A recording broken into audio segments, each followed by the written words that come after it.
Bismillahirrahmanirrahim. Assalamualaikum warahmatullahi wabarakatuh. Waalaikumsalam warahmatullahi wabarakatuh. Innal hamdalillah nahmaduhu wa nasta'inuhu wa nastaghfiruh wa na'udzu billahi min shururi anfusina wa sayyiati a'malina.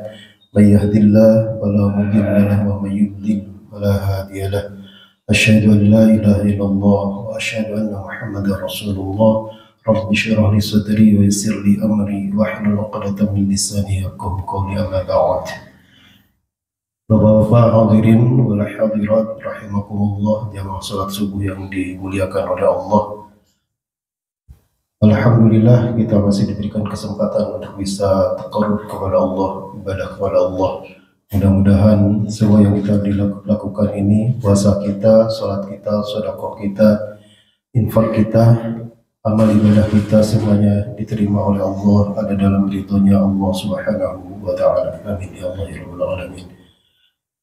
Puasa adalah madrasah ruhaniyah, madrasah jasaniyah yang membimbing kita, mendidik kita untuk bisa menyempurnakan hati, akal, dan nafsu kita, agar nanti kita mendapatkan derajat yang paling mulia di sisi Allah dengan gelar la'allakum tattaqun. Ada 3 harapan yang Allah perkenankan atau informasikan kepada kita, dan kita wajib menyambut 3 hal ini ketika kita menjalankan ibadah Ramadan, puasa di bulan Ramadan. Yang pertama Allah sebutkan la'allakum tattaqun, yang kedua la'allakum tashkurun, yang ketiga la'allahum yarsyudun, menjadi orang yang muttaqin, menjadi orang yang syakirin, pandai bersyukur, dan menjadi orang yang rasyid, selalu menyampaikan kebaikan dan membawa kebaikan yang bernilai manfaat baik untuk pribadi dan orang lain. Ketika kita dididik oleh Allah, digembleng oleh Allah di bulan Ramadan ini agar mendapatkan derajat takwa dengan terus bisa mengontrol hati kita, mengontrol nafsu kita, mengontrol akal pikiran kita, sehingga nanti kita bisa menjadi orang-orang yang dipandang istimewa di hadapan Allah dengan derajat takwa. Para ahli tafsir memaknai kalimat la'allakum tattaqun, la'ala ini adalah bentuk kalimat litaraji. Litaraji itu adalah sesuatu yang pasti akan terjadi, tapi harus diikhtiarkan, harus ada upaya dari kita. Jika kita ingin mendapatkan derajat ketakwaan, maka harus ada ikhtiar, harus ada usaha gitu. Jadi nggak bisa kita ingin bertakwa tapi kita lalai dari perintah Allah, kita tidak melaksanakan kewajiban, kita melabrak semua larangan Allah, tidak bisa. Ketika kita ingin mendapatkan derajat takwa, maka inilah yang harus kita tempuh, yaitu melaksanakan semua kewajiban dari Allah, termasuk melakukan atau melaksanakan ibadah puasa.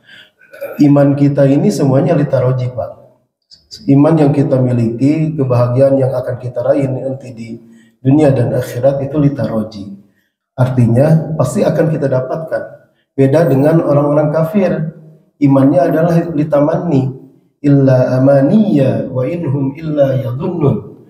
Mereka memang ingin hidup bahagia di akhirat, harapannya juga sama dengan kita, surga gitu ya, atau bahasa orang Buddha apa namanya, nirwana gitu ya, kebahagiaan. Tapi apa harapan mereka? Semuanya nonsen, hanya angan-angan saja.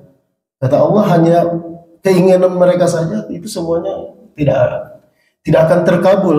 Illa amaniya wa inhum illa yadhunnun. Itu orang-orang kafir. Nah, maka kita harus bersyukur, Pak. Kemudian setelah kita mampu mengendalikan nafsu kita, mengendalikan hati kita, mencapai derajat yang takwa, yang kedua adalah harapan kita di bulan Ramadan ini mendapatkan derajat la'allakum tashkurun. Kalau kita perhatikan di Al-Quran, Al-Quran di awal di ayat 184 ini menerangkan Ramadan itu dengan Al-Quran. Beda dengan kita ketika kita ditanya apa itu Ramadan, jawaban Bapak apa? Bulan puasa ya. Apa itu Ramadan? Maka kita semua pasti menjawab bulan puasa. Tapi Al-Quran ketika menerangkan Ramadan jawabannya bukan bulan puasa, Pak. Di ayat 184 surat Al-Baqarah itu justru syahrul Ramadan alladzi unzila fihi al-Qur'an. Bulan Ramadan itu diturunkannya Al-Quran. Jawabannya dengan Al-Quran, Pak. Nah, kenapa bisa seperti itu? Terus apa hubungannya ketika Allah menurunkan bulan Al-Quran di bulan Ramadan, kemudian jadi la'allakum tashkurun? Gini, Pak. Seorang kalau kan gini, Pak. Nafsu ini bisa mengekspresikan semua kebutuhannya, misalkan dengan bermain musik, makan, minum, seks, dugem, mabok, teler, dan lain sebagainya. Itu nafsu semuanya. Nah, hati itu punya sesuatu untuk mengekspresikannya apa? Kesenangan hati itu apa? Rasulullah Shallallahu Alaihi Wasallam ketika mengalahkan Quraisy waktu peristiwa Futuhul Mekah itu senang hatinya dengan apa? Membaca apa? Takbir, Allahu Akbar, Allahu Akbar, membaca tasbih, memuliakan, memuji Allah. Kemudian Rasulullah Shallallahu Alaihi Wasallam puasa di hari Senin. Ditanya oleh sahabat, kenapa wahai Rasul engkau puasa pada hari ini? Kata Rasul, hari ini adalah hari kelahiranku. Fi hadzal yaum wulidtu. Di hari ini saya dilahirkan. Maka Rasulullah menyambut senang akan kelahirannya, maka beliau melakukan puasa di hari Senin. Makanya sunnah bagi kita untuk memperingati kelahiran kita itu lain niup lilin, Mbak. Karena itu tidak diajarkan oleh Rasulullah. Tapi sebagai ucapan rasa syukur, puasa di hari kelahiran itu sunnah. Nah, kemudian ketika Rasulullah Shallallahu Alaihi Wasallam datang dari Mekah datang ke Madinah di tahun pertama hijrah, mendapatkan orang-orang Yahudi cari-cing puasa. Kemudian Rasulullah mengatakan, apa yang kalian lakukan? Saya berpuasa, kami berpuasa, kata orang-orang Yahudi. Kenapa engkau berpuasa? Nah, orang Yahudi mengatakan, hada yaumun salih. Ini adalah hari yang baik. Karena apa?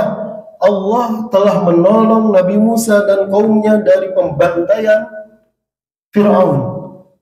Maka mereka melakukan puasa. Lalu Rasulullah mengatakan, inni ahaqqu minkum. Saya lebih berhak, inni ahaqqu minkum bi Musa. Saya lebih berhak untuk mengatakan bahwa Musa itu adalah nabi kami. Kami berhak, kata Rasul. Maka karena Rasulullah menghargai atau menghormati Nabi Musa, kemudian merasa bersyukur kepada Allah, maka Rasulullah pun berpuasa dan menyuruh para sahabat untuk berpuasa. Maka itu dikenal dengan puasa Asyura. Nabi Zakaria, Pak, ada lagi ceritanya sama dengan puasa. Lama tidak mempunyai anak, Pak. Puluhan tahun, bahkan dikisahkan di dalam Al-Quran itu, inni wahanal 'azmu minni washta'ala ar-ra'su shayba wa lam akun bidu'aika rabbi syaqiyya. Ya Allah, tulang saya ini udah lemah, rambut saya ini udah putih, saya ini udah tua. Terus saya terus berdoa kepada Engkau, terus menerus tak putus-putus untuk berdoa. Inna da rabbahu nidaan khafiyya. Nabi Zakaria berdoa kepada Allah dengan khafiyya, nidaan khafiyya, doa yang lirih. Karena apa?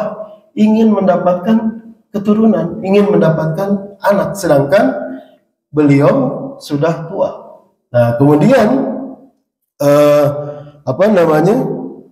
Nabi Zakaria juga mengatakan, wa inni khiftul mawaliya min wara'i wa kanat imraati 'aqiran fa hab li min ladunka waliya. Sungguhnya aku khawatir terhadap keluargaku sepeninggalku, sedangkan istriku adalah seorang yang mandul.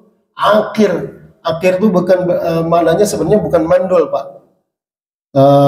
Ada sesuatu yang terputus di organ tubuhnya sehingga tidak bisa melahirkan keturunan.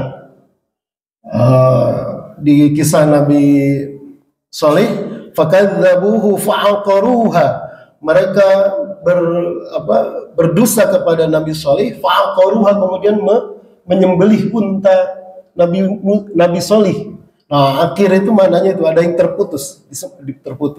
Jadi istrinya Nabi Zakaria itu tidak mempunyai anak. Kemudian Allah mengatakan inna nubashiruka bighulamin ismuhu Yahya.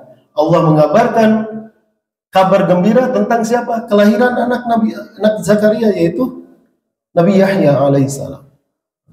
Yarithuni wa yarithu min ali Ya'qub. Sebenarnya bukan karena fokusnya sebenarnya bukan karena tidak ingin punya anak, tapi Nabi Yahya ingin supaya nanti ada yang meneruskan generasi dari Nabi Ya'qub, meneruskan jadi nabi setelah Nabi Zakaria. Fokusnya ke sana. Jadi untuk kepentingan umat. Jangan sampai sepeninggal Nabi Zakaria kemudian tidak ada yang melanjutkan perjuangannya. Kemudian apa yang dilakukan oleh Nabi Zakaria? Salatha layalin sawiyya. Nabi Zakaria berpuasa selama 3 hari. Tidak makan, tidak minum, tidak hubungan suami istri, dan tidak berbicara. Diam puasanya 3 hari. Sama dengan Maryam. Ketika Maryam kedatangan malaikat Jibril, singkat cerita kemudian mempunyai melahirkan anak. Apa yang dilakukan oleh Maryam? Inni nadartu lirrahmani shawma. Maryam berpuasa. Nadar kepada Allah berpuasa. Kenapa? Bersyukur kepada Allah. Nah, kita ketika mendapatkan bulan Ramadan, kenapa harus bersyukur? Karena di bulan Ramadan ini kita mempunyai oleh-oleh yang sangat istimewa. Bukan uang, bukan jabatan, tapi apa? Al-Quran, Pak. Al-Quran pedoman hidup manusia, pedoman hidup kita. Bayangkan kalau kita tidak mempunyai Al-Quran, kitab yang sangat sempurna, kemudian keasliannya akan terjamin sampai kiamat, dan kita akan selamat sepanjang kita berpegang teguh kepada Al-Quran. Nah, makanya la'allakum tashkurun. Perbanyaklah di bulan Ramadan